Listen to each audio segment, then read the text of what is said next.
Let's just crush it. Let's hit it.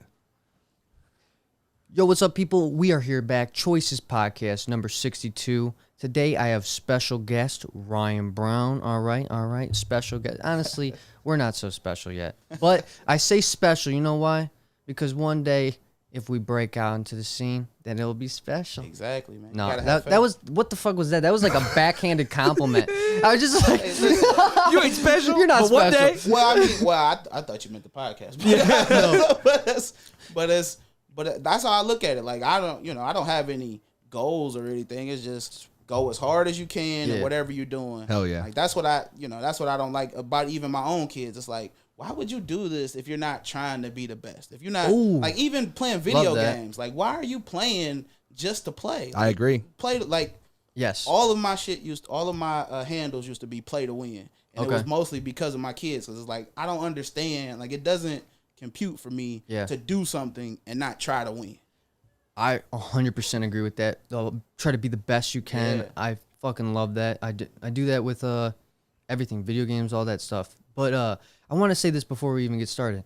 When I first started doing these open mics, you were one of the people I saw, and from an outside perspective in, I was like, shit, I got some work to do. Because like I really appreciate when you're on stage. Like I like your confidence. You're chill. You're cool. You're funny. You laugh on stage. Like because if you can't laugh on stage, you're not really in the moment. Like I like when you're on the stage, man. So I'm happy to have you on. I'm happy to learn about you because we don't really know much about each other at all. Yeah.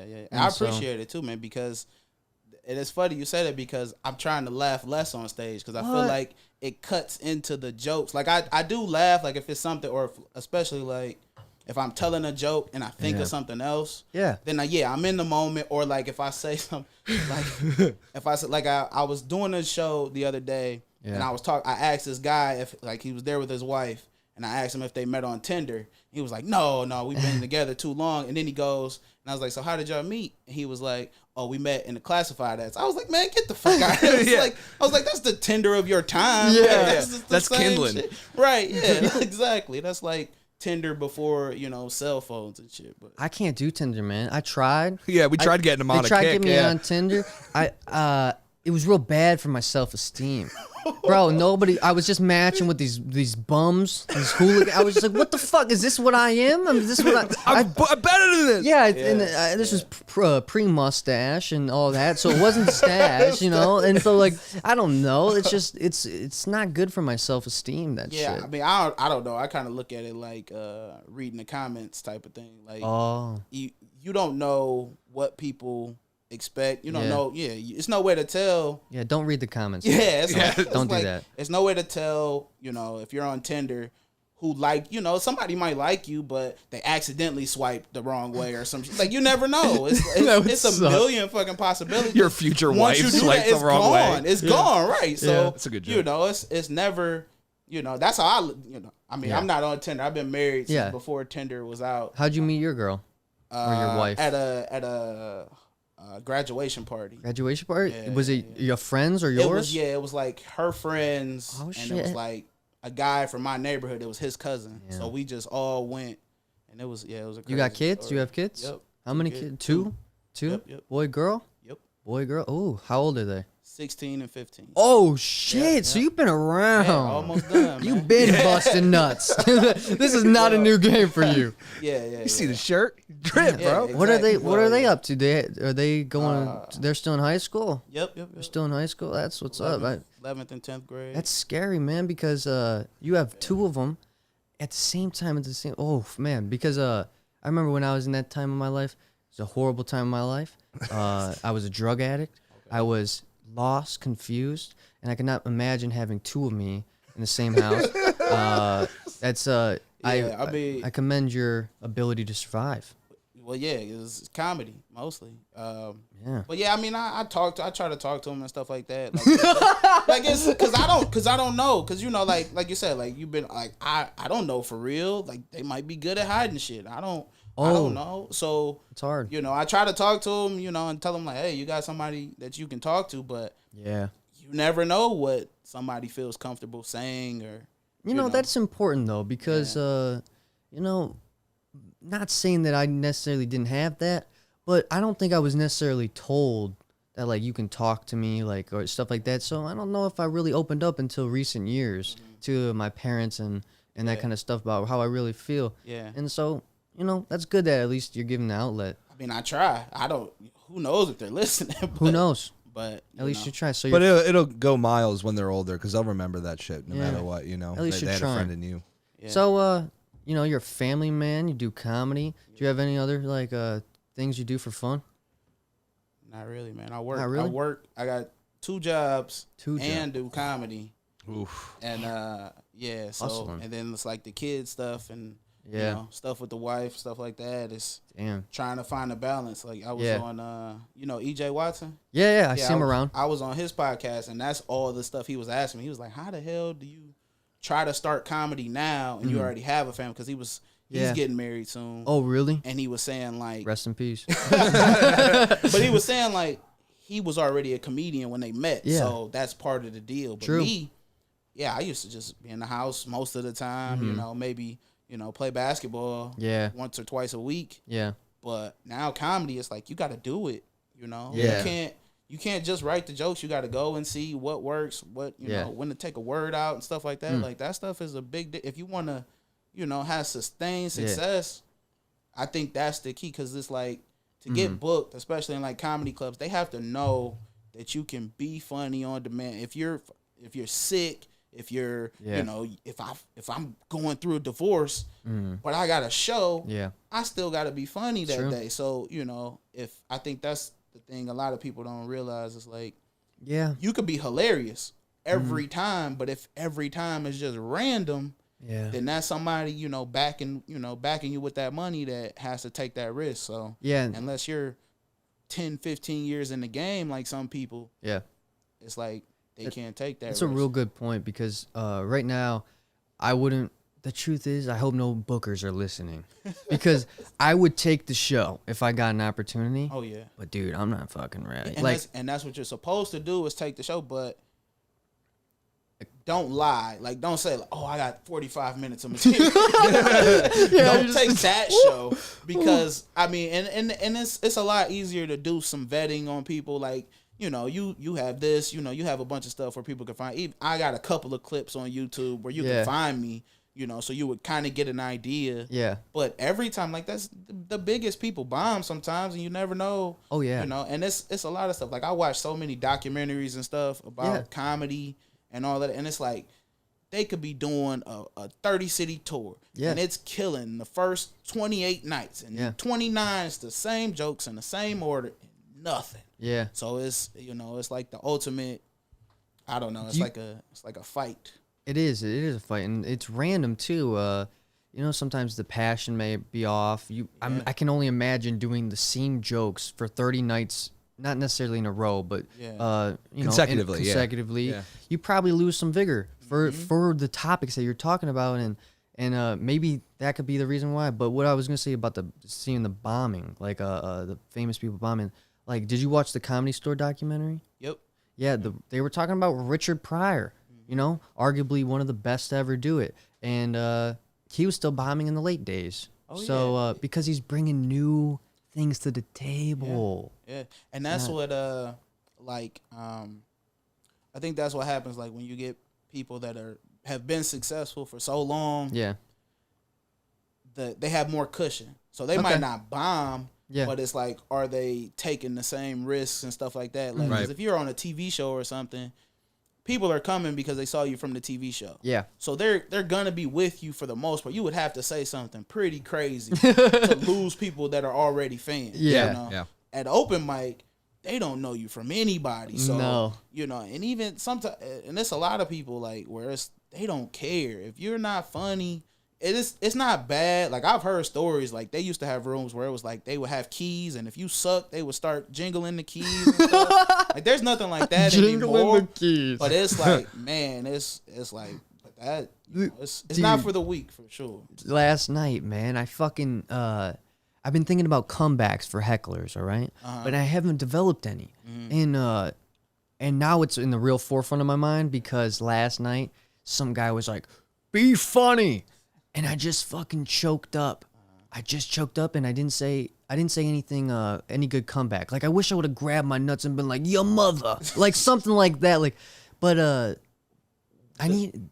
I know what you mean, and it's like if you read books, a lot of the comedy books, they'll have like generic comebacks that you can you kind of use. But what my favorite thing to do, and people don't usually fuck with me on stage, and I don't know if that's because I've seen it happen before. But but it's like I usually like to take in whatever they're saying, okay, and then like reverse, like use their own momentum against them. So it's like I wouldn't go, no, fuck, like I'm, if you want to see funny, take your pants off and go look in the mirror or something like that. Yeah. Like that's, that could get, but that's more so like going hard at them. Like me, I don't know what's funny to you. The stuff I'm saying is hilarious to me. Yeah. So, and this, like you said, you're not getting paid, which means that dude didn't pay to get in there. No. So fuck him. Go, you be funny. Like go. I saw you do real good at a heckler in New Way Bar. Remember that time they were doing guy the was pool? yeah. Pool, dude. Oh no, and that was funny because that was funny. I think I was right. Because what I do said, too. what I said was, I asked the dude how long that affair had been going on. Oh shit! And he got so pissed, and I was So like, man, mad. I was like, you wouldn't be this mad if I wasn't at least close. And then they left. They left immediately. And then I was talking shit about that, like she's gonna yell at him in the car, like I told you we shouldn't have went out in public. So I don't know. Maybe I don't know, but. Yeah, and he said, and he was talking shit. It was like, your improv isn't funny, and I was like, well, this isn't even improv. What the man. fuck? Like, This is just real life, right? It's so it's been a real fun adventure for me coming into this world, because when I came in, I still know barely anything about anybody, but I know more than when I first came in. And coming to the stage, I would see people go up there and be like, wow, that guy's good, this, that, the third, don't know anything about him, and to know that.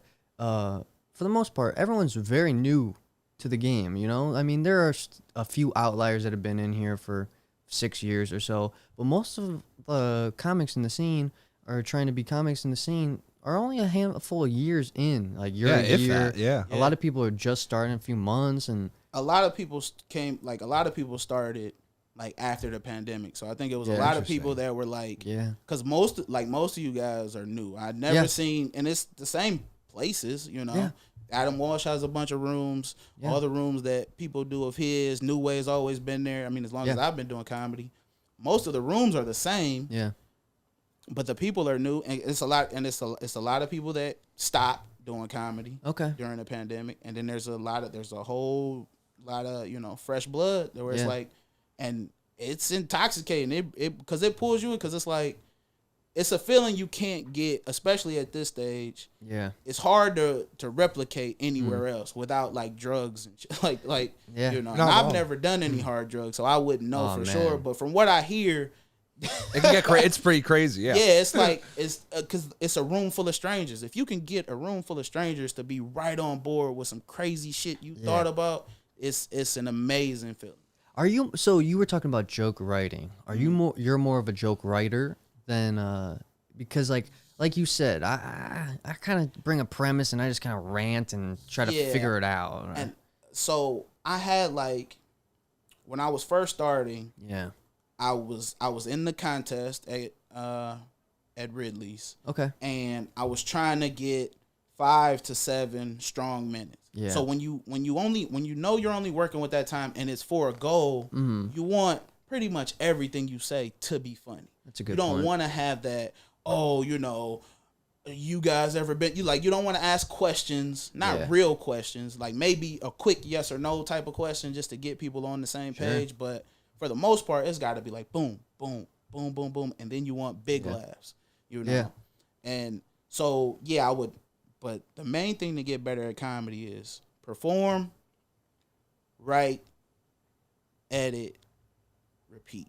It's probably write, perform, edit, and then repeat, and then so if you can edit, and that was I took one of the classes at Ridley's, and that was the biggest thing I had, because he was like you have funny stuff in there, but you're taking too long to get to the jokes, and it's like if people can go on TikTok and see 1,000 videos in an hour that make them and crack they're laughing, and they're dying laughing, they're not gonna listen to you talk for 4 minutes straight and there's no laugh. Yeah. So that's what you're competing against. Fair. And people, they'll watch TikTok in front of you while you're doing your set. That's if real. That's real. If you're not funny enough. So yeah. That's what you're competing against. So, it's a lot of people that's like, oh, well, that's not I mean, it's not the same thing, but it's entertainment. Yeah. It's entertainment. It's all entertainment, and that's what you're competing against. It's like, why would I pay to come see you somewhere, even if it is only $5? Mm-hmm. Why would I pay to see you when I could sit at home and watch it that's fed to me, that's specifically made for me? I've been thinking a lot about, because I'm kind of confused right now. I'm not gonna lie. I'm very confused in my life, and I've been thinking about if this confusion goes away, will I even want to continue? Like comedy or life? Yeah, well, in comedy, because since I'm trying to figure out I don't know, maybe I'm just overthinking shit, but I'm trying to kind of understand what to do what you just proposed in trying to just bang bang bang bang bang. I don't know how to bang bang bang bang anymore. Right now, I really don't. And if that goes away, will it even be fun? Because it would just be so good that we can just just crush it every night. Is that even it's just a thought I've been having. Well, it depends on what the drive is. Because it's first of all, I think we already covered that part. It's not going to be the same every night. Because even if you told the jokes the same way, the crowd reaction would always be different. Yeah. And you never know when you might get a heckler or something. If you get really big, you can just kick somebody out. But even if you're getting paid a couple dollars, I was at a show at a comedy club, and this guy was drunk the whole time. And he was talking and all of this, and I went up, and the feature went up, and the headliner went up, and everybody was kind of cool with him, and it was all right. He wasn't doing anything crazy. You could tell he was just drunk and trying to have a good time, but it was disruptive. And they talked to him a few times and all of that, but it's still somebody that paid money, that's buying drinks. It's a bottom line. It's a business to it. So I think the main thing is you have to have what you want out of comedy. If all it is to go up, and for some people it's just getting out of the house. That's a great night for them. So if you want to get funny, the only way is to write jokes, and then break them down. Okay, this is the premise, which is just the idea, the topic, and then this is the punchline. Yeah. And what is the punchline? Is it a play on words? Is it is it just something shocking? Is it is it irreverence or something? How do you want to flip it? Because I don't do any woke stuff. I just do it from my perspective. Oh, this is what happened, or this is what I noticed. Let me lift it up and I'll show it to the crowd. And if it's funny, they'll laugh at it. Even if it's because I don't like the people. Somebody asked me oh, well, does comedy suck now because you have to be no, it's just harder. You just can't go up there and be black people go bibbity boobity, but you can't do that. No. You can't do that. It has to be funny enough. But it has to, it has to be, if it's the right comic, I wouldn't suggest it, but the right comic could probably get away with saying the N-word on stage if they do it right. Louis C.K. does it. Well, yeah, but a lot of times when he does it, it's because it's he's he's doing a character this little old Asian lady is saying right. That's how he does it though. So that's how he gets away with it. He's not just going up there these. He's not doing that. No, but that's a veteran. He might have been at one point. Who knows? That's a good point. Who knows? So do you feel? I mean, how old are you? Mind me asking? 34. Do you feel like you got a good grip on who you are and yourself on stage and such like that? Well, I think I got a good grip on who I am. Yeah. If it's coming across on stage now, it's just from doing it more and stuff like that. Yeah. I'm much more comfortable on stage today than I was definitely before the pandemic, but probably even within the last 3 or 4 months. Okay. So it's when I say I try not to laugh on stage, it's I try not to laugh unintentionally. I try not to do because sometimes it's still nervous laughter because I'm not a professional. I'm not getting I'm not a headliner anywhere or anything like that. Yeah.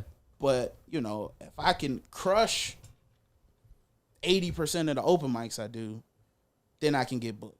I agree. To host or whatever. And maybe and then I'm booked a feature at Ridley's, which was a shock to me. You are? But, yeah, but that's awesome. When is that? That's in August. August? Middle August 19th through the 21st. Mark Ridley's. Make sure you guys go on that website and buy some tickets, because if pretty much all that matters is getting ass in the seats. Yeah. And so if you can fill the seats, and then you'll be back.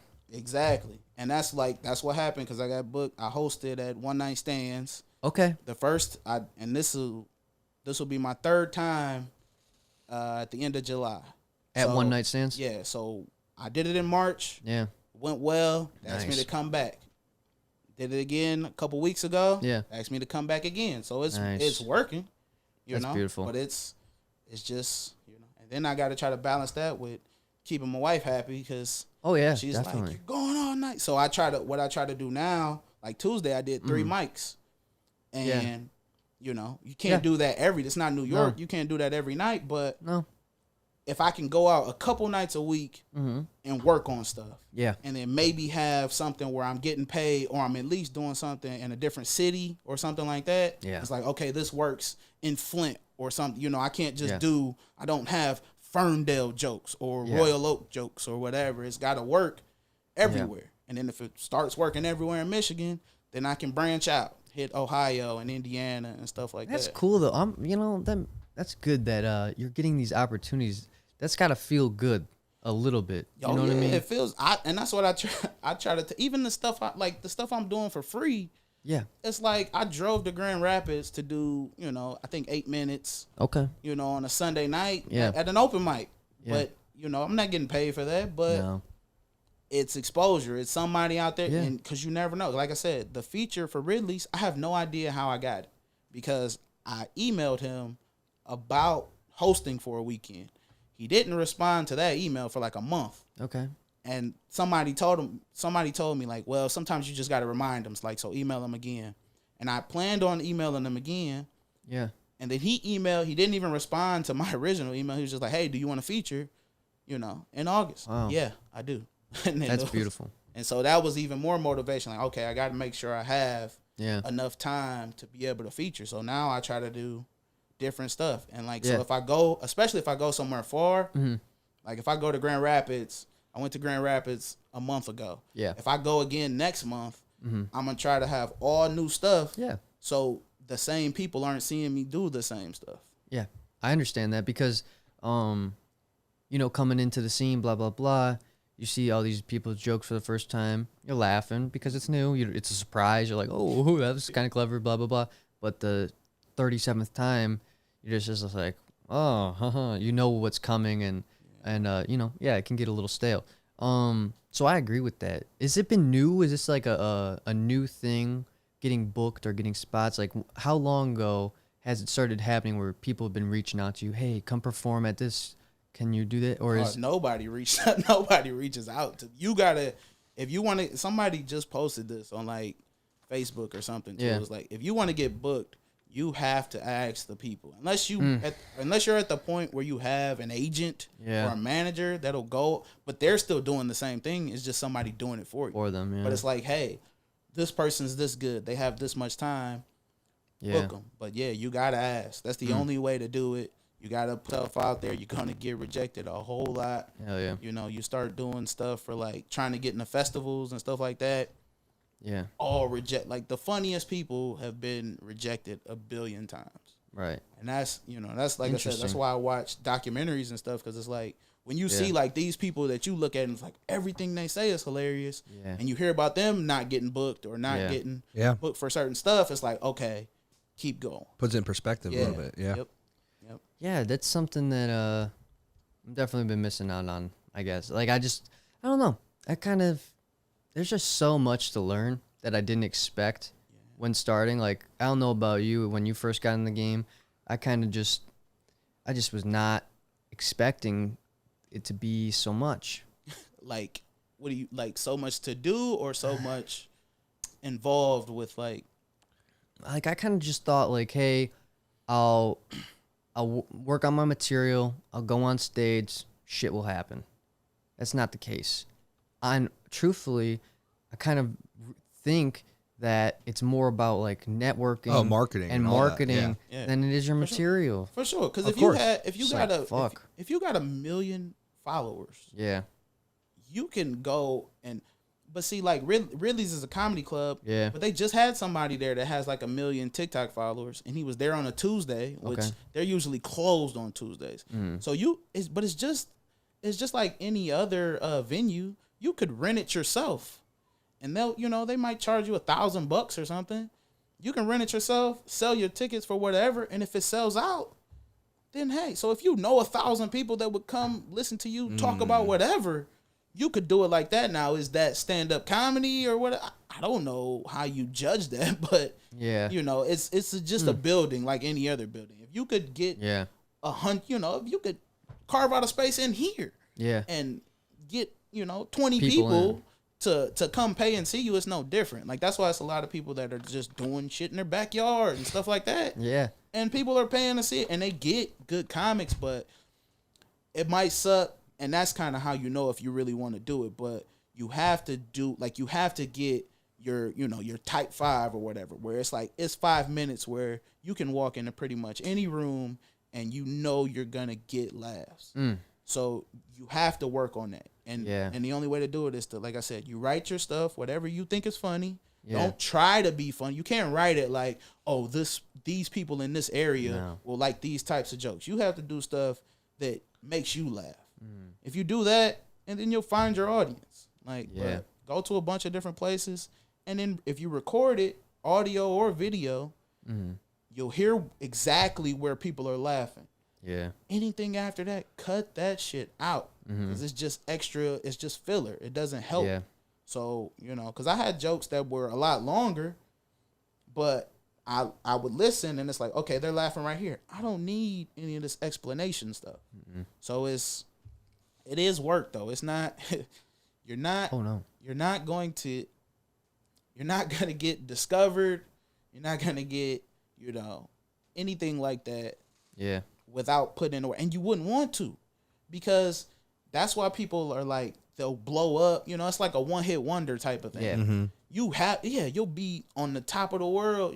Fucking nobody's doing Gangnam Style anymore. Like that's just over with. So or anything like that. And some people can't handle that. So you get all of that fame out of nowhere, and you would rather get no fame for 5 years, but you're just keep plugging away, and your stuff is good. So when the opportunity comes, you fucking kick the door in. So they're like, oh, this one little goofy thing got me noticed, but I have all of this other stuff just waiting for the opportunity to present it. So that's how I look at it. I don't know how everybody else does it, but Yeah, it's like it's very strange. It's very strange just trying to not overcomplicate things. It's like it's so easy just to overcomplicate. Like you said, you were just like, don't try to be funny. That's the most confusing thing to wrap around your mind, because you're like, wait, but my job's trying to be funny.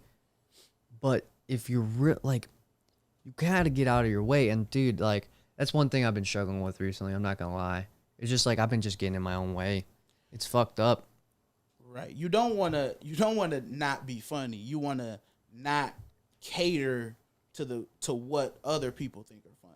Like that's the main thing. If you think it's funny, keep doing it. Yeah. And sometimes you might not get a laugh for you're only doing 5 minutes or 7 minutes. You might not get a laugh until the last 20 seconds. Keep that part. Yeah. All that other shit, that's for your friends. That's, that's not for people that might want to pay to see you, until you get famous. And then if you get famous, you can go up there and talk about whatever the hell you want to talk about, because people can't, like, that's what, like I said, it's weird to me, what people will allow. If it's like, it's like the drunk uncle or whatever. You'll listen to him because you're used to him. His family, he's not saying anything relevant or worthwhile or funny, but it's like, but you're not kicking them out either. Sure. So, and if people are paying money, they expect something. You know, they expect, you know, a show. Yeah, Definitely. good night out or whatever. Yeah, exactly. And people are paying. Oh wait, no, we don't have any super chats. No. We don't have any super chats. So if anybody, that's fucking crazy. I thought I saw a fucking bubble up there. Nope, I didn't see Wow. one yet. If So show anybody some has, love, if ask some anybody has any questions. fucking questions, just hit us in the super chat and then we'll answer your questions. For now, thanks for listening. I really thought I saw a bubble. That was fucked up. So what did you get? Like, what did you get into comedy for? Like, what's your goal? Well, I've always just been a fan, you know. I've always just I don't know. I've always wanted to do it, but I was scared for many years. I don't really know other than I don't know. I just like it's it's also hard right now because this last like week or so, you know, I'm human. So like I have my ups and downs. And I'm not gonna lie, this last like week I haven't been feeling the best. So my thoughts aren't very clear right now. And it, you know, I can't really describe the way that I don't feel normal. Like usually like I can I've been just struggling in my head recently. And I don't know, man. Like why did I start doing it? You know, so like I said, it's just something I always wanted to do. It was a dream of mine. But like, what? Like, if you go deeper, like, is the dream to be like, you know, a headliner in Detroit, or you know, to sell out at Little Caesars Arena, or to do it in, you know, just do comedy somewhere else? Is it to get the laughs? Is it like if you weren't doing comedy, you know, however off, you know, 3-4 nights a week or whatever, what would you be doing instead of that? I'll be in my bedroom. Yeah, me too.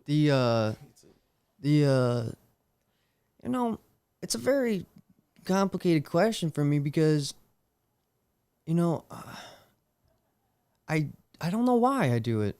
I don't know why. Why do you do it? I do it because I love it. It's the first, like, I gotta. Well, yeah, but I'm saying like it's something that I love to do. That I always love football, but I don't think I would love football like to work out and all. I like work out all the time and all of that. Yeah. I don't know if I would love that part of football. No.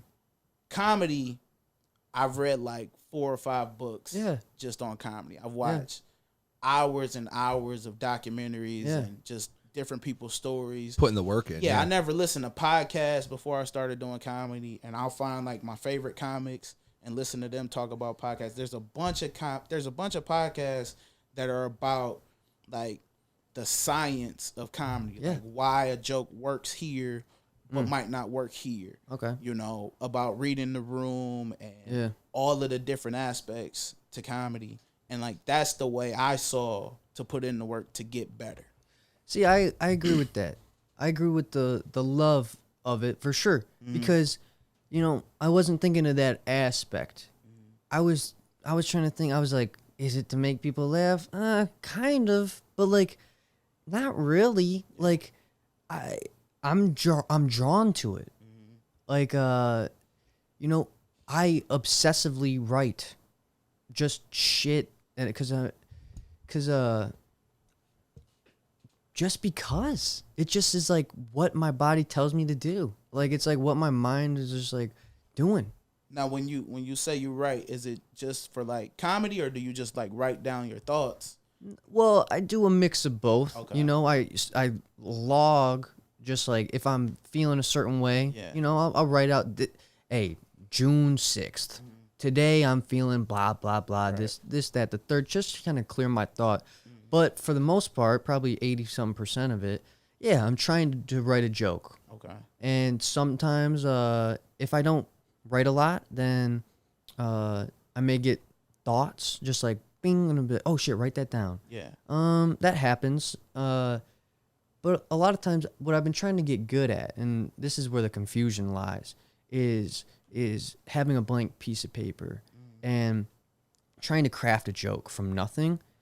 And that's where I'm getting confused because I don't understand how to fucking do that. Yeah, I don't. To an expertise level. I don't either. Like, I don't know. Because I don't know how you start. Like, you have to have something.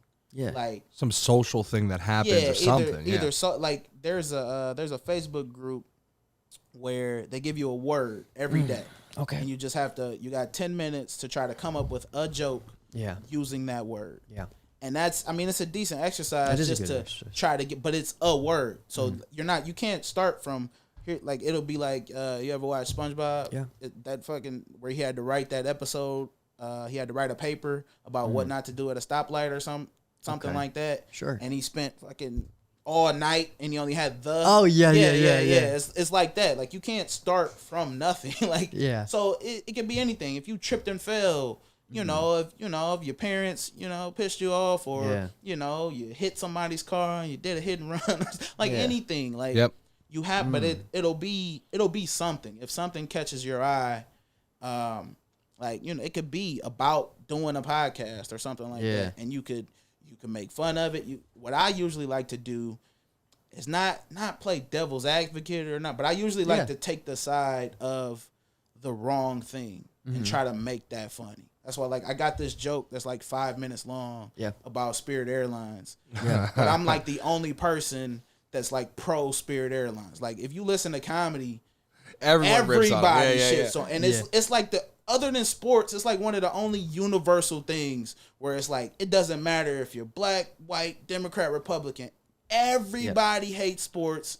I mean, everybody hates Spirit, and everybody loves or hates the same sports or whatever. If you're a fucking Michigan fan, it doesn't matter on when we play Ohio State. It doesn't matter who voted for who. Everybody's a Michigan fan, and we fucking hate Ohio State. And that's Spirit is like even more universal because Michigan and Ohio State people hate Spirit. Yeah. So I got all of this shit that's just pros, and it's like 5 minutes. That's like, incredible. It's I good, fuck with man. Spirit though, bro. Me too. It's the cheapest shit. I've been on there a few times where I've legitimately had like 7 rows to myself because they didn't book the whole place. Exactly. So I'm just chilling, bro. That's the biggest part of my joke. That's classic. About, how is the plane is empty, so I love it.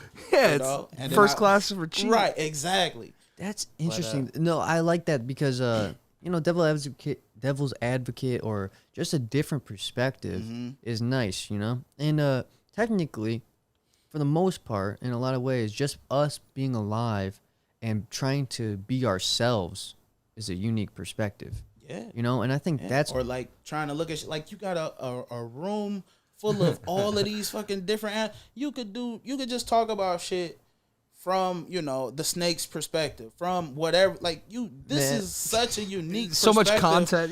Like you could just walk around, like you could just record it, like, oh yeah, there was this, it was this, and you could tell like the way this snake was looking, he was looking like, if it wasn't for that glass, you would be like, you would that be it would be over. So like, but that's the type of like I said, like that, but just walking around, you see stuff, weird stuff, and then it's not all real. So that's my biggest issue. It's like, because I have like a couple jokes that might mention my wife, and she'll flip out on me sometimes, and I'm like, it's not real. Nobody knows you. Oh yeah, this isn't real life. Like, no, that happened yesterday. I was fucking. I'm not gonna lie. There was some creepy people on the first table, and looking at the stage, and I was just going in on them a little bit. I was like, I did a whole bush. I did a whole set on Bush, right?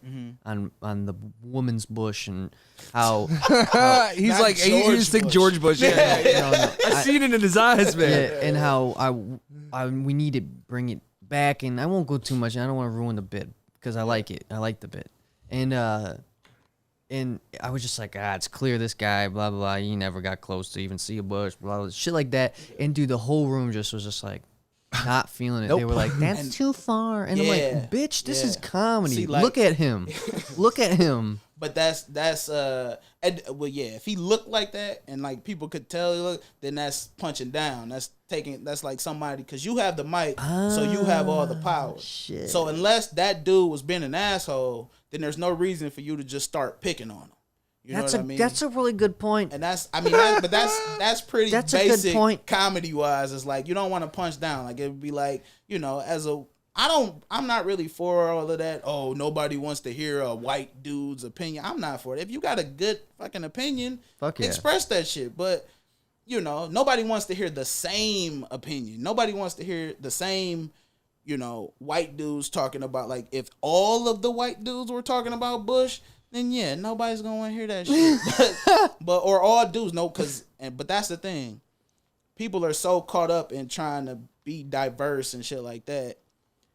Sometimes it gets to diversity for the sake of diversity, where it doesn't matter if everybody looks the same. They should have different ideas. And if they have different ideas, or even if you're talking about the same, like I said, like, because some stuff is like, technically it's hacky to talk about airports and stuff like that. Sure. But if you talk about it in a way that nobody else has, then it's no longer hacky. So it's, like I said, you can't judge it on. No.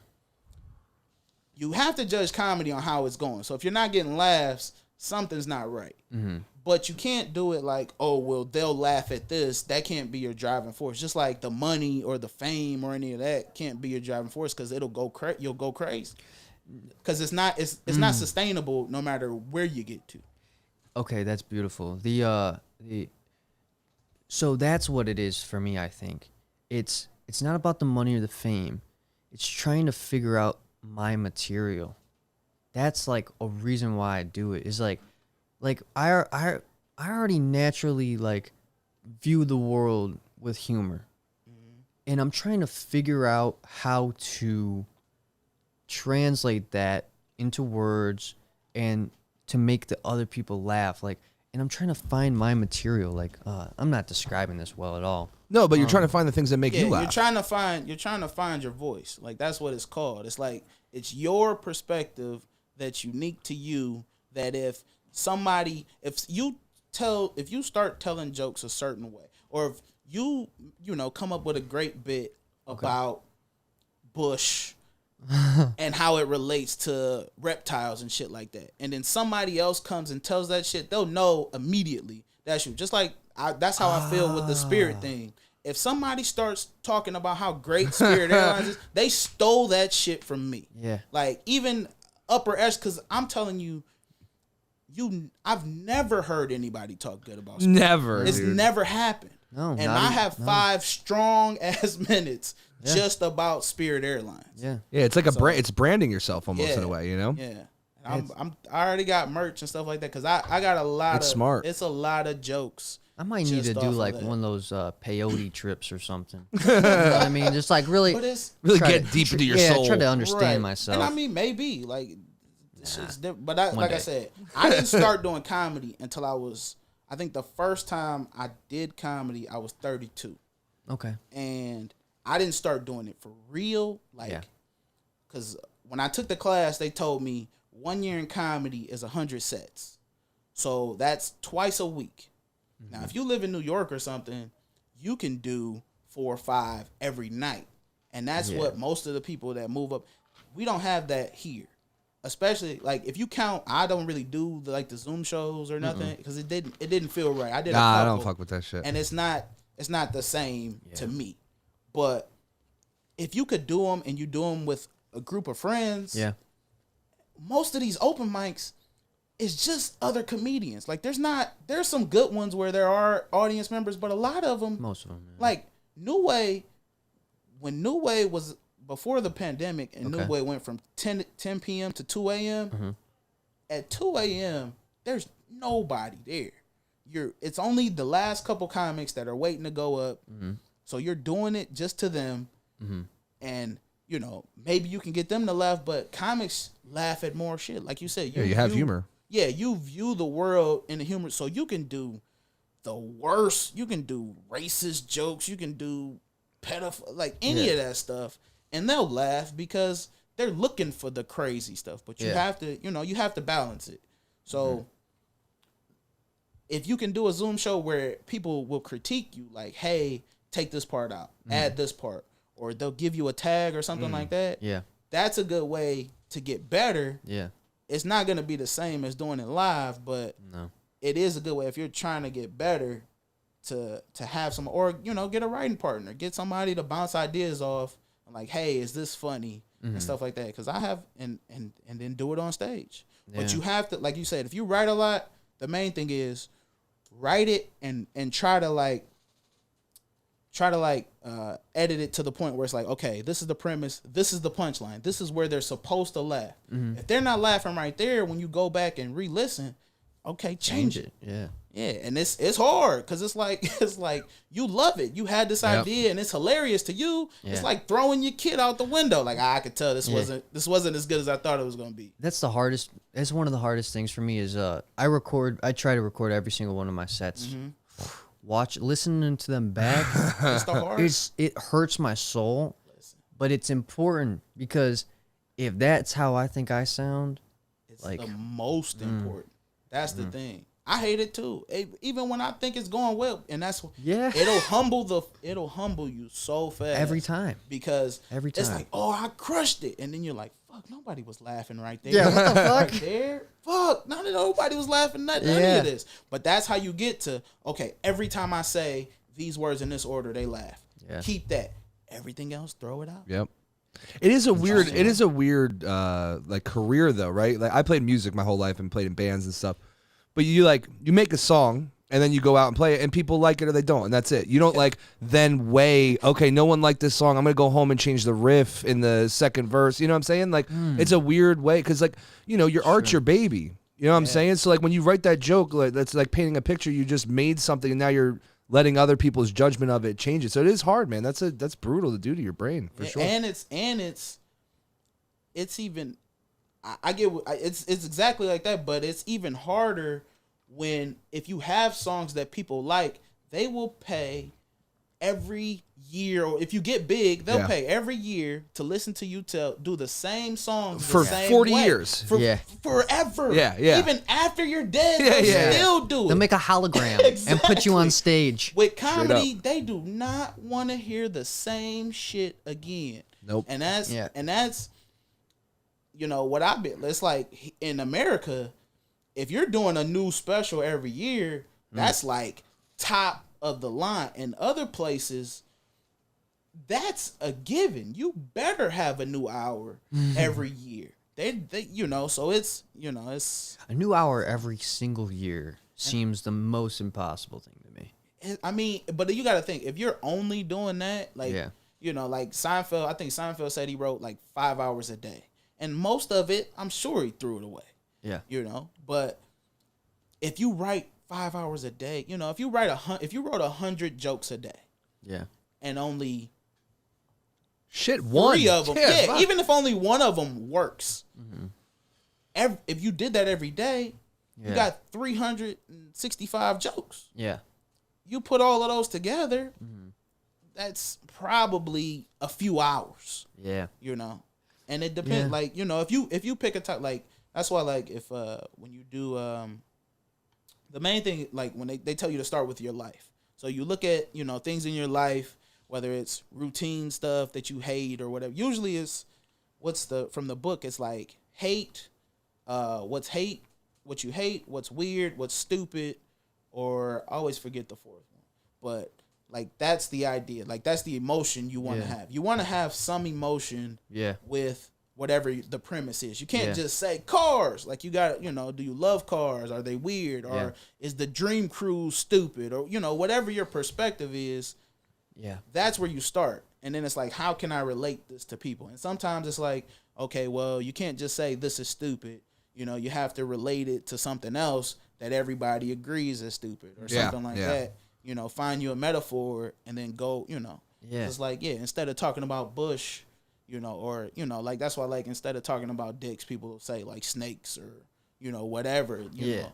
But a lot of times you can write it however you think. Write it as gross as possible or, however you like it. And then you can change a couple words and then now it's clean. So then you can do it anywhere. I think one day, or I should say I hope one day I'll feel real comfortable and confident in what the fuck I have to say, because I don't know why I don't. Dude, it just comes with experience, man. I mean, straight up, even like when I would take photos when I was starting off, like you would go somewhere and you're like, fuck, am I gonna get a good photo, or am I just gonna go home with like a bunch of blurry bullshit? Now it's like I know I could go literally anywhere and take a good photo. You know what I mean? It just comes with how many times you do it. You know? Yeah. It's all about it's like any other muscle. And Yeah. obviously, I don't go to the gym, so I work out the comedy muscle all the fucking time. Yeah. And it's but it's the only thing like I'm constantly doing. Yeah, me too. And the more you do it, especially like if you feel comfortable, like getting jokes, like because the more you do it, the more you get laughs. You know where the laughs are gonna come from. So it's like even if you watch a TV show that you like, some comedy, you can go on Google and get the script and see like how it's written, like because they write it so that it's supposed to be funny in these spots. That's true. And that's just to like, now don't steal anything from it, but obviously, just to get like a type of structure is like, okay. And that's different than, actual stand-up comedy, but just seeing like how jokes are written. But yeah, like if you read any of the books, like the first book I had was the Comedy Bible, and I read like all of that. Yeah. And you never want to take everything from one source. No way. But if you get several books and you read them all through, some of the stuff like the themes and stuff are gonna repeat. Yeah. Because it's coming from people that are doing the same type of stuff. Like the main thing in the Comedy Bible says don't tell stories, and it makes sense because nobody knows you, so nobody cares about your story.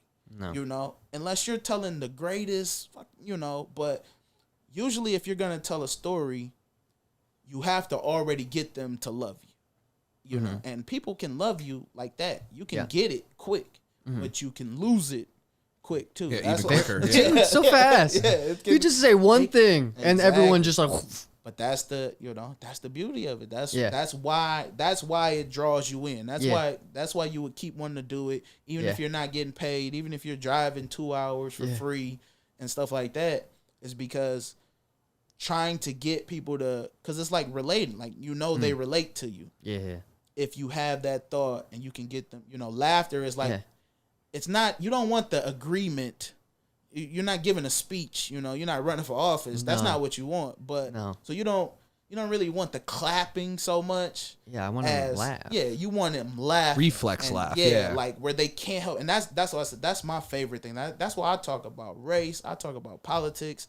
I'll talk about all of that stuff because if I can make it fun, because people hate it. People, as soon as you mention politics, people just shut down. Yeah. And it doesn't matter what side you're on, but people make assumptions. So if I say anything about politics, I mean, I said the word Bush, and you were just like, yeah, fucking. Exactly. Well, it wasn't even that. It was because I have a joke, or I have a premise where I just start out like, yeah, I think the election was stolen, but I was talking about the 2000 election because I was just watching that documentary, and they definitely stole that shit. My point was like, if this one was stolen, then at the very least in this millennium we're even, because the Republicans definitely stole the one in 2000. Yeah, but yeah, it is what it is. And it's not like people act like the president is a superhero, and that's not what it is. That's not even. Yeah, that's not even. You just have to be 35. Exactly. It's not even. That's not even what his job is supposed to be. Like that's not even. No, you're supposed to be the head of the executive branch. That's it. Not like it's like Justin Bieber. Yeah. I mean, people got posters on their wall and shit. Yeah. Jesus. Let's hit these fucking super chats, man. I know we got a few of them now. Thank you guys so much. Tiffany says, hey, beautiful people, I'm getting a tattoo right now. That's fucking what's up. Tiffany, what kind of tattoo you getting? That's actually a bad idea.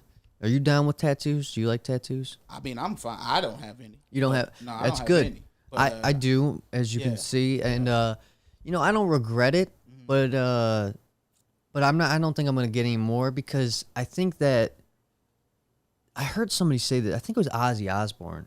He said that you're unique only if you don't have tattoos. Especially nowadays, yeah. Dude, because, man, everyone's got a fucking tattoo. Everyone's got a fucking Cerberus on their fucking left eye. You're just like, what the fuck is this shit, man? I have fucking Medusa on my arm forever. Like, when did you get it? I was 18. 18. Yeah. I think I saw the I think I saw the video. That video? Yeah, it was like the reaction video from your family or something. Yeah, I did a little thing. Yeah. It was strange. I don't know. I don't regret it because it's like symbolic and all that. And I wanted a tattoo just because like I like to experience things. Everyone, you see so many tattoos everywhere. You're just like, let me fucking try it out. But at the same time, you know, I feel like it would be cooler if I was like a Native American and it was like, this means that I am a warrior and something. It's just me. It's really just meaningless ink that hurt for 8 hours. Yeah. And that's why I'm not a fan of pain, so I'm not gonna pay somebody to hurt me. No, then you definitely wouldn't like it. It's like my wife doesn't like scary movies, and she was like, "Why would I pay money for somebody to scare me?" I was like, "Yeah, but you got 12 tattoos." It's perspective. I don't know why I love getting scared at like the scary movies and stuff. Yeah, I go there, I would get scared. It's like the same reason why I go to professional comedy shows is to laugh. Like it's both the same. Oh yeah, and that's why like reflex. Yeah, it's that's what they say. Like comedy and like horror is so close. It's like it really is. line. That's why it's like you know I'm horrible with names, but the director of Get Out is Peele, Jordan Peele. Yeah. So it's like him, you know, because like they did all of that comedy stuff, but this was right on the, you know, he was working on that shit the whole time too. So it's so close because it's a the reaction. same. You can't help it. You can't help what you're scared of. No. Usually it's irrational. That's just like you can't help what you find funny.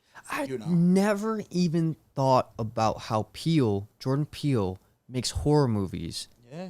I never even thought. Of course I knew that. But you just didn't put it together. I didn't put it together. Yeah, he did all of this comedy for all of this time. But yeah, his passion most likely was really the horror stuff. Interesting. But if you come and some that's the thing. Like maybe Get Out doesn't get made if he's not already famous from the other stuff. Great movie. I love that movie. Yeah, it's a really good movie. There's wait, am I thinking about the right one? Is that the one with the scissors? Wait, what? I haven't seen it. So I haven't. The scissors. Remember, he did one with the scissors. Jay, can you look up Google like Jordan Peele scissor movie? Let's see. Is that the Get Out one or is the Get Out? It was the one with the girl. No, I think that was Us. Let's see what this one's called. Let's see. Let's see what the fuck this is about. Oh, it was called Us. I was thinking about Us. Did you see that one? Yeah. That was a good one. Yeah. Dude, I was at this show the other day where there was just one black dude in the audience. And so I was cracking a joke. I was just like, man, isn't it fucking weird being the only black dudes in here, right? And then I was just like, I'm just waiting for the T to come out. Just ding. And That's it just me and him were laughing. Everybody else was just like, that's just fucking weird now. And I'm just like, you guys don't fucking get it. Get out of here. Because I'm usually the only black dude.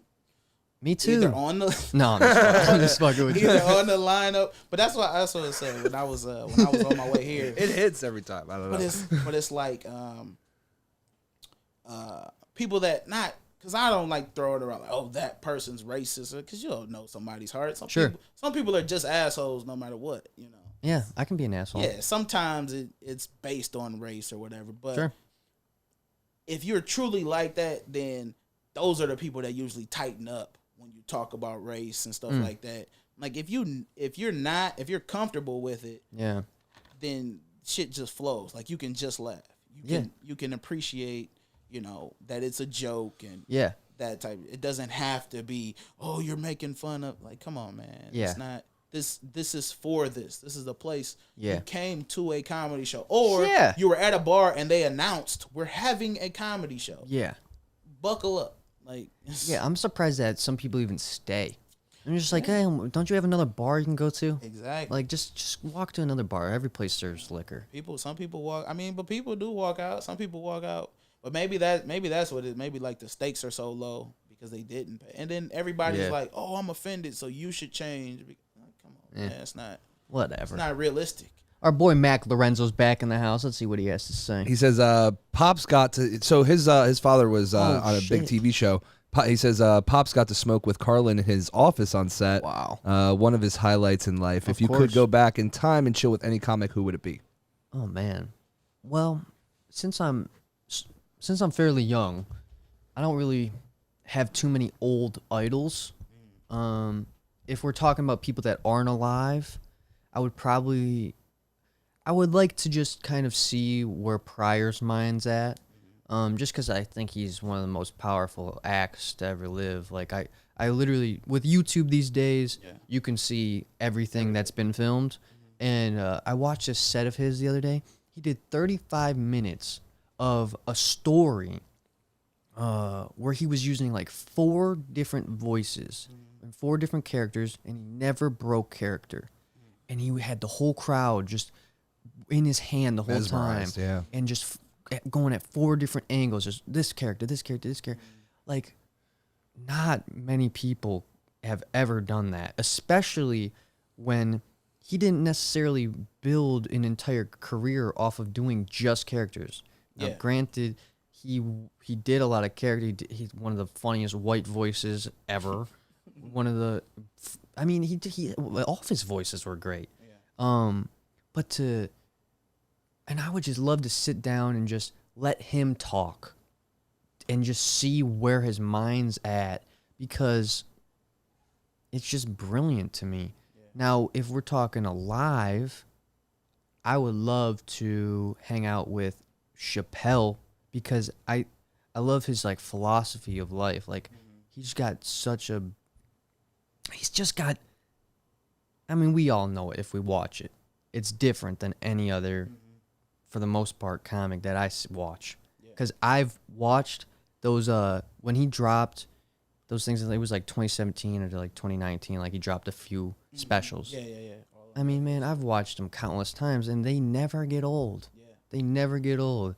And if he has the power to do that, he knows something that I want to know. Yeah, and that's one of them. He was talking about it, how he was gonna quit comedy because it was too easy. I was watching this last night. Yeah. And he was like, that's the one we were talking about before. Now, yeah, that's kind of what I was talking about this morning. He pulls the punchline out of a hat, and then he crafts the joke around it. Kick her in the pussy. Yeah. But that's the level, you know. But that's what I'm saying.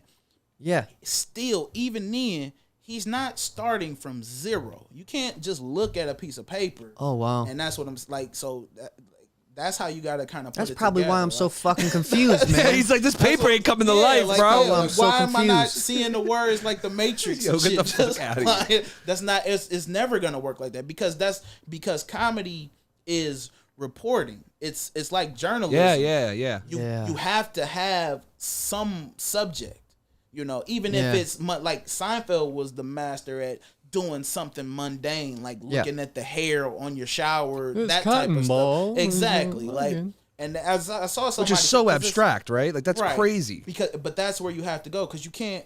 Because I saw somebody posted, or I was watching like a documentary on something, and they were like, observational comedy is dead because of the internet. Because observational comedy is just memes and shit. Yeah. That's what it is. But if you go so abstract, where there's not a meme, or and you can start small. You can start like, oh, this is what happened, because New Way is in Ferndale, so everybody has those. This is Ferndale, and I'm like, I don't do stuff like, I'm not, because I feel like, one, this is only gonna work here, so it's wasting your time. If you're trying to pursue something with comedy. To do, unless you plan on being the first millionaire out of doing comedy just in Ferndale, like it's not, you're not gonna. It doesn't help you to do stuff like that, because it's almost like pandering. Like I'm not. No, it is. Yeah. So pandering it's like, to your audience. Yeah, it's like I'm not gonna do it. That's true. But I would never shit on anybody that gets on a stage, because I've seen. Just like you said, the be funny dude, I can guarantee you that motherfucker would never get on the stage and try to be funny for strangers. No. So fuck what the fuck he has to say, especially at a free show. Yeah. Like go do something. But I mean, I like your like Pryor and all, because it's the same thing. It's like, how did you come up with this? And then my question would be, where was Pryor in his career where he could do that? But that's just the confidence. Like if you have but those people, they paid to see Pryor, so they'll listen to whatever the fuck he was gonna say anyway. Yeah. That's what I'm assuming. This isn't Pryor. Hey, coming up next for the open mic is Richard Pryor. It's not like that. Yeah. It's Richard Pryor that's already a legendary comic, most likely. That's what I would think. But and that doesn't not to take away from what he did or anything like that. But a lot of people wouldn't give a shit, unless you command. Like you got to be commanding of the room. Yeah, and a lot of that just comes from experience. And we've heard. I've heard like Eddie Murphy, for instance, on I think it was on Comedians in Cars Getting Coffee, the Seinfeld show. Yeah. And he was talking about how at a certain point of his career, he could almost do anything and get a laugh. Where he would just be up there and just be like, whoa, and then people would be like, ah, and then he would just do his fake laugh like, That's like, and then people would laugh. Do you know Mark Normand? Mark Normand, he is friend, with Sam Morley and stuff like that. Morel or whatever his name. Yeah. So I heard him say like on a podcast or something, he was talking about Louis C.K. Yeah. And he was telling him like, as Mark was coming up, he was like, Louis told him like, yeah, I wish, he was like, you're in a good spot because people don't know you that well. Okay. So when you get laughs, it's genuine. He was like, I don't know if I'm there now. And then Louis had all of that shit come out. And then Mark texted him like, how do you feel to be back down here or something like that? And he said like Louis didn't respond or whatever. He was pissed. And that's what it is. It's like comics, they'll poke fun at everybody, but not everybody can take a joke. Yeah. And a lot of people become comedians as a defense mechanism. Yep. Like you got to be funny because that's like the only time you feel love and stuff like that. Like, Dude, I get so many comments about my mustache. I laugh about them all. Yeah. Because, I don't know, it's just really funny to me that people take time out of their day to talk about my mustache, man. They were talking about my dad. He does vlogs. I don't know if you know, but he does daily vlogs. And in this time of year, a lot of snakes are laying their eggs. Mm-hmm. And at day 52 or 6 or something like that, you're technically allowed to cut the top of the egg off and open it up and see what's inside, what is formed inside. And so he does these egg cutting vlogs. Mm-hmm. And so there were some like world's first egg snakes, whatever, blah, blah, blah. And in the comments, people were like, man, you should have named it after Noah, blah, blah, blah. And then I was just like, what the fuck are these people talking about? Just talking about my mustache, and they're talking about all this shit. And I don't even know where I was going with that. I don't know, but just about the mustache love, man, it's just interesting. Yeah, and that's what I mean. But you could, you can find material in anything. You could talk about the mustache. You could talk about the people that talk about the mustache. You could talk about You're so right. mustache products or whatever. Like, and I think that's where it's like just putting that pressure off of you. Yeah. And just like, that's why I like to rant about stuff, is because it's just like, you got no pressure if you're just ranting. Yeah.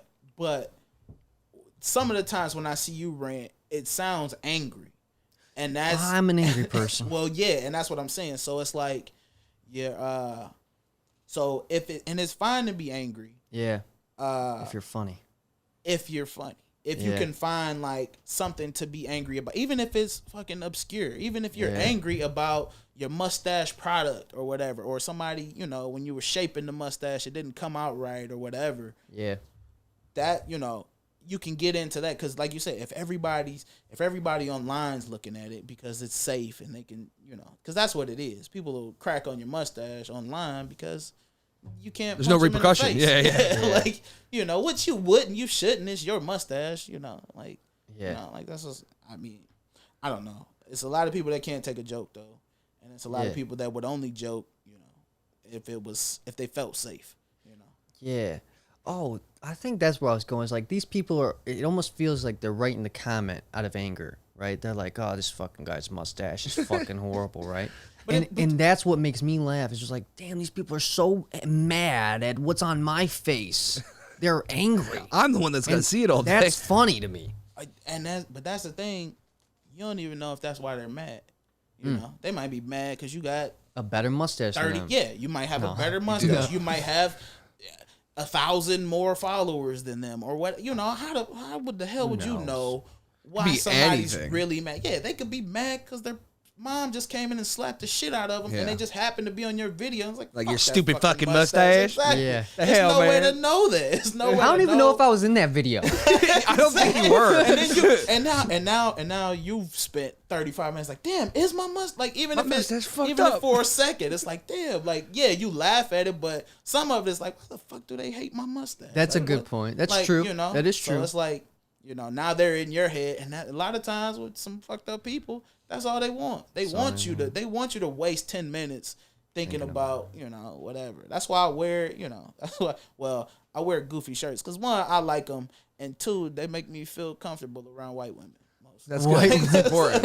It's important. Yeah, man, because I've had the police call on me too many times to. No fucking way. Oh yeah, a lot. That's bullshit. It's I mean, nothing's ever come from it, but That's good. it's still, you know, but it's and then I wore a shirt one day and this lady came up to me and she was like, "Oh, you're my best friend. I love that." And I was like, "Thank you, man." You're like, thank you, white lady. Shit. Appreciate you. Don't call the cops. I got my in. Right. Yeah, that is, but that's what it is. It's you gotta get that out to people, man. Wear goofy shirts. yeah, no, I got jokes about it. I got That's merch good. too. I call it my Karen flies. That's crazy. My Karen. My Karen Good flash. shit. Speaking of Karens, we got Callista Robinson here. She's probably a Karen. She says, "I just sending some love." Thank you so much. We appreciate the support. She's always in here. Melissa says, "I appreciate the advice and help for Noah." For Noah. Well, dude. Well, I hope that's what it is. Well, I mean, no, you know, I have understood some things. Like, I honestly I haven't been working for a 5-minute set. I've been working on trying to make good material. yeah. So I've been just ripping almost new jokes every single night. And then if I have a joke where I really like, then I'll keep doing it. But I haven't even been focusing on 5 minutes because I feel like my material is so bad that I shouldn't even put it into a 5-minute anymore. But yeah, right now. I mean, I don't know how you would, because I didn't, like I said, for the first, I don't know, maybe 70 to 80 shows. Like I got my notepad, and I probably did the same jokes. Yeah. For the most part, for like the first probably like the first 6 months. Yeah. Where I didn't really write. I was just trying to perfect that stuff. Because it's like because you're not going to get 20 minutes out the gate. For the most part, like if you do the open mic at Mark Ridley's, that's only 5 minutes. Yeah. You know, you kind of get spoiled doing parts and labor and stuff like that because they'll give you 7 minutes, or if it's slow, you might get a little more time. But somewhere, you know, if you're in a club like Ridley's, Yeah. you're only going to have 5 minutes. Yes. And they would much rather you have a bunch of little laughs, you know, probably like 5 laughs per minute. 3 to 5 is decent, you know, if you're starting out per minute. So you kind of got to count it like that. Like that has to be the goal. If you're trying to get booked somewhere And move up, yeah. If you just want to go on stage and yell at people, that's fine too. Like this, you don't have to have a goal, or you know, you don't have to have a goal at all. The goal really at this point should just be getting up and trying stuff out. But it has to have some sort of structure, because if it doesn't, you'll rant. Yeah. And when you're ranting, like if you watch like what the fuck is his name? It's Lewis Black. Who's black? Oh yeah. If you watch, it looks like he's ranting and just screaming at shit the whole time, but I guarantee you, every word he says is already written out. It's just he's been doing it so long, and that's his perspective, that's his persona, that's his voice. Is the angry older Jewish guy, and he's yelling and screaming about this shit is so stupid, and he'll, you know, he talks about Democrats and Republicans and you know, whatever. And I've seen him. I've seen all sorts of different kind. You know? Oh yeah. And the main reason I didn't start until I was in my 30s is because I didn't even know Ridley's existed.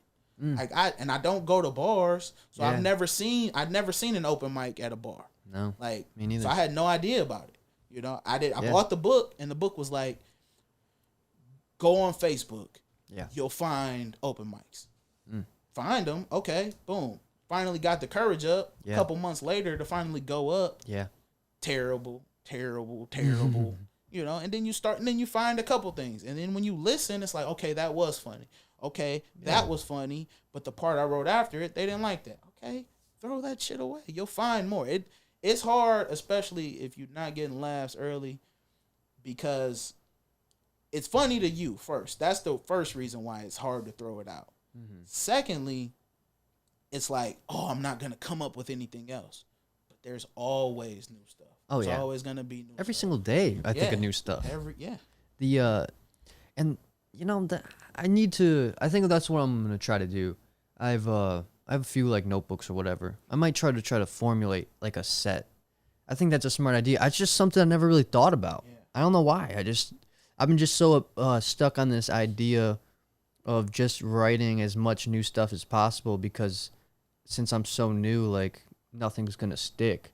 So like why? Well, it's nothing. Interesting. There's nothing wrong with that part of it, because if you're writing a lot, like maybe you don't have like the joke structure or whatever down right now, but you'll have these ideas and they'll vanish like that. So you want to write them down no matter what. Oh yeah. And maybe you'll come back to them, and then what'll usually happen is once you start getting more material and more time, then you can come back and throw that other little thing into one of those jokes. Like sometimes you might have 5 pages on one topic, but there's really only a 5-second joke out of all of that. A lot of it was just whatever, but that 5 seconds, and then you can throw that in with something else. Definitely. That's usually how it'll end up working out. No, that I've had that happen just naturally, where you'll come up with the idea in your head, you write it down, and you're like, oh, this connects with what I wrote last week. Yep. And it just wasn't on purpose. I wasn't trying to connect them, but they do connect, and then you can, all right, well, if I lead with this, then now I can go into that. And link it all together. I need to that's what I need to do. I need to do a better job of linking a coherent. Well, even think too, Noah, me and you've always talked like with music, like you love albums that like all like cohesive, right? Like you hit the first song to the last and it's all talking about similar stuff and there's a through story. And that's a big part of it too, is like you know, like he said, like giving people that experience, you know, and like a movie or something, you know, have a plot. Have you listened to No Pressure by Logic? I know Logic's not like the most. It's kind of. No, I've heard a lot of Logic, but I don't know if I've heard. I don't even know if I heard that one. So he dropped it during the pandemic. Time has been very weird for me recently. But so I don't know how many months ago it was, but it's probably almost a year ago by now. And dude, when I tell you that it's a beautiful project, it's an album, and the way he takes you through this journey, he does it with, I think the producer, or I don't even know the right name for it, but the guy like kind of mixes up the tracks and stuff. Producer, I think it's No ID. Okay. And them together, they made this just an amazing piece of art. I've listened to it probably 10 times, just full, and I never click shuffle. I'm always clicking play, like from first to last, because it's so. It's that fucking good. Yeah. Same thing with The Incredible True Story by Logic. Those are like, if you haven't listened to those, like, it's. I think I have. I don't know, but I see. I don't usually listen to whole albums. Yeah. So it's just like I don't either. Songs I like. You know. There's certain albums though, man, that just hit you, man. The way it's almost like you don't have a choice when you. Because that's how they were written. Yeah. They just make you fucking listen to the whole thing. Do we have any more super chats? Yeah, Tiffany says, I am getting a lighthouse and have my son's name tattooed. No, the tattoo, man. Not in her backyard, I was like, bro. how the fuck you buy a lighthouse? I just got it donated to me. That's what's up. Yeah, that's it, though, bro. Well, thanks, Tiffany. Do you have anything else you want to talk about? I think this has been good, man. Yeah. It's been, man, you've talked. I feel like I'm coming out more grounded than I came in. No, honestly, dude. No, I really do feel that way. Listen, I'm not kidding you. He just gave a lot of real good advice, for sure. Straight up. Well, we're just talking life. I'm just telling you, like, the things that I try to do. Yeah. And like I said, like I was watching you one time, I think, at what's the Friday night, Mike? Not Hamtramck. Cabbage Patch. Yeah, Cabbage Patch. and you were up there and you was like, Ryan's on his phone, and I was like, yeah, I was like, cause you're not like it. I could tell it was just jumbled. So I was like, but I'm still listening. So I'm like, if something funny happens, I'll stop and look up, and I try to tell people like, if I think of a tag or something like that, or I'm like, oh, try it like this. Yeah. You know, I'll do, but some people might look at me like, who the fuck are you? You know, it is what it is. Some people, I don't know. Like, no, but you're right. I'm appreciative of everything. Like, if somebody that's brand new comes up to me and tells me, hey, what, have you tried it like this? Yeah, I'll try it. Yeah, at least take into consideration, right? It's not a life or death thing, And that's what I try to tell. Like, no one show is gonna make or break you. So you don't want to put that pressure on you. Mm-hmm. The biggest thing is to go out and do it. Yeah. If you're already writing a bunch, so the main thing is like you have to try to find the subjects and where you think the punchlines are. The audience will tell you where the punchlines are, but you should have an idea of where you think people should laugh. Yeah. And then once you have that, then you can work off of that. Like, all right, that's whatever. I really think that I think, man, I think my confusion in life has been bleeding out into my fucking sets. That makes sense if that's the case. Because when the first couple times I saw you, like, oh yeah, that's funny, but it seemed more like you knew where you were going. Like when you're up there and it's just random, and it's like I said, it's like a rant, but most of the people don't know you, so. And it sometimes it's not offensive, but that's like it always seems like that's where it might go. So people kind of pull back, like so it's that type of, and because I can feel it, like again it's just repetition, and you have to know what you want to say. Yeah, like even if you don't know exactly how to write the whole joke, you should know like, well, this is the topic and this is why I think it's funny, and you figure out the rest. You can write the same joke, 20 times. If you got that type of time, write the same joke a bunch of times, but write it a different way. Change a couple words and then try it, Man, I can truthfully say it's been a pleasure talking to you. Hey, man, thanks for having me. I would genuinely love to have you back one day if you allow me.